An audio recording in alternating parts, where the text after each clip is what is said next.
খনির কাজ বন্ধ রেখে শ্রমিকদের বিক্ষোভ। শ্রমিকদের বিভিন্ন দাবিতে ইসিএল এর সালানপুর এরিয়ার ডাবর খনির কাজ বন্ধ রেখে শনিবার সকাল থেকে বিক্ষোভ শুরু করে তৃণমূলের শ্রমিক সংগঠন। এমনকি ঘেরাও করা হয় এজেন্ট ও ম্যানেজারকে।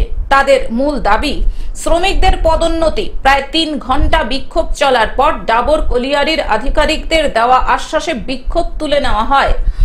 এদিন শ্রমিক নেতা দীনেশ শ্রীবাস্তব জানান, ইসিএল কর্তৃপক্ষ শ্রমিকদের পদোন্নতি করছিল না বলে শ্রমিকদের ডাকে কলিয়ারির কাজ বন্ধ করে বিক্ষোভ দেখানো হয়। এখন হচ্ছে তার দায় কিন্তু ম্যানেজমেন্ট। আমরা আগের মাসে 28 তারিখে একটা চিঠি দিয়েছিলাম।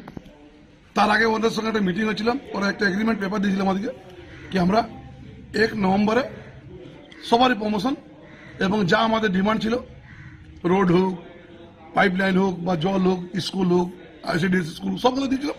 তাদের কোনো ডিমান্ড না চিঠি, কোনো জবাব দিলে আমাদেরকে। সেদিন এগ্রিমেন্ট করার পর আমরা 28 তারিখে আমার ইউনিয়নের পেডে লিখিত দেওয়া হলে 15 দিন সময় দেওয়া হচ্ছে। 15 দিন সময় দেওয়ার পর যদি না হয় তো আমরা প্রত্যেকটা ওয়ার্কার নিজে স্ট্রাইক করি। চিঠি কোনো জবাব দেওয়া হয়নি। লাস্টে 15 দিন পরে পরশু দিন আমরা জিএম কাছে গেলাম। জিএম সাহেব বললো স্ট্রাইক করুন না, আমরা ব্যবস্থা করছি। ব্যবস্থা হলো চিঠি যদি জবাব না দিতে ব্যবস্থা কিছু করার নেই। ওয়ার্কার গেল সবাই ডিসাইড করলো কিনা আমরা আজকে স্ট্রাইক করবো এবং এজেন্ট ম্যানেজার ঘেরাও হয়েছিল। লাস্টে ম্যানেজমেন্ট লিখে দিচ্ছে, এখন চিঠি চলছে।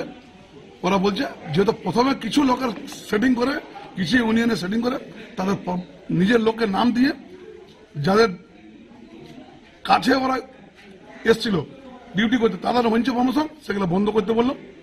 যার 18 বছর, কারো 14 বছর, 12 বছর, কারো 6 বছর নিয়ম আছে কি প্রত্যেক ইয়েতে প্রমোশন দেওয়া হচ্ছে, 4 বছরের অন্তর দেওয়া উচিত, কিন্তু কোনো কাজ দিচ্ছে না। লাস্টে স্বীকার করলো, চিঠি দিচ্ছে। যদি এবার না মানে আবার ইয়ার থেকে বেশি আমরা সালানপুর এরিয়ার উপরে। আসানসোল থেকে সৌমিত্র গাঙ্গুলির রিপোর্ট, গ্লোব নিউজ। এখন থেকে গ্লোব টিভি দেখুন আপনার স্মার্টফোনেও।